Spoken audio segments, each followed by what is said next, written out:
What's up, y'all? Back with another video here. I'm going to be doing a transfer case fluid change on the Tundra. This is going to be good for years 2022 and up. And I'm also going to be starting a new series here for maintenance on these trucks. So if you want to follow along, hit that subscribe or follow button. So let's cut the bullshit and jump right into it. Totally unnecessary, but just so you guys can see better, I'm going to go ahead and jack my truck up. So this is pretty much everything you're going to need to do this transfer case fluid change. You're going to want ATF WS transmission fluid, or the Toyota equivalent to this. About 3 of them. I think the transfer case takes about 2.2 quarts. And then also you're going to want your fluid transfer pump. And then the plug on the actual transfer case is just the 3/8 socket, so we're just going to be using the head of this. And then also you're going to want a drain pan and some rags. If you guys are jacking up the car, just try to make sure your truck is as level as possible. So we got all our stuff ready now. The transfer case is going to be located right behind the catalytic converters. You're going to see your lower drain plug right here. It actually says drain. And then the top fill plug is up here. It says fill. Let's go and grab our 3/8 socket and go ahead and take off this top plug here first. I'm going to use an extension here just because this little sensor is in the way.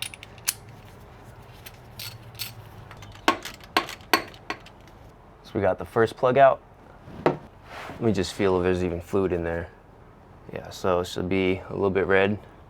It's kind of dirty though, but I mean, that's the reason why we're doing the fluid change. So again, after every 30,000 miles, you're gonna wanna change out your transfer case fluid. Let's go ahead and take off the drain plug here now. Oh, also, I forgot to mention, you're supposed to take off this little skid plate on the bottom, because when you do take off that drain plug, fluid's gonna kind of pool up in there, but I'm not gonna do all that. It's just extra work. Usually it'd just be 4 12mm bolts, 1, 2, and 2 more in the back. So what I'm gonna do is just shove a little rag in here to catch all that fluid.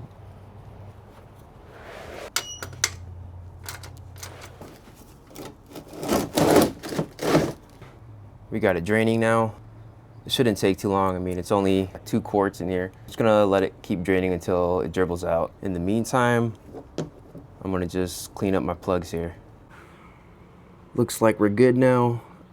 I let it drain out for like maybe 10 minutes. I'm gonna go ahead and put that bottom drain plug back in and then use the transfer pump to fill up the top hole.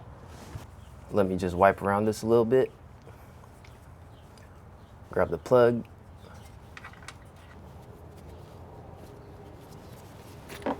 Snug it up just a little bit. If you guys care about torque specs, these plugs, I believe, should be at around 27 foot-pounds. I'm gonna go ahead and pop this pump into this bottle.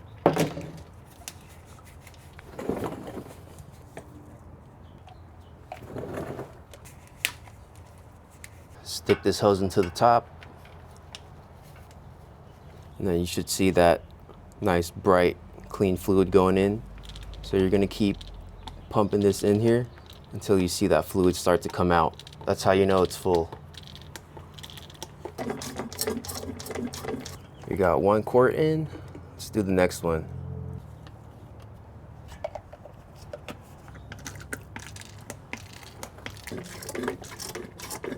Second bottle just about done. Grab the 3rd one and then top it off. All right, starting to come out. You can stop pumping now. Pull this hose off. And then we're just gonna let that kind of leak out until you see a dribble, and then we should be good. Once it starts to look like this, you could go ahead and put that plug back in. Let me just wipe it up and try to put this in real quick.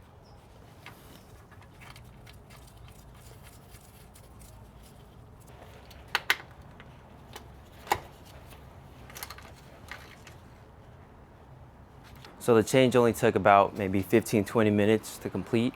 It's one of the easier maintenance things you could do to make sure your truck lasts hundreds of thousands of miles.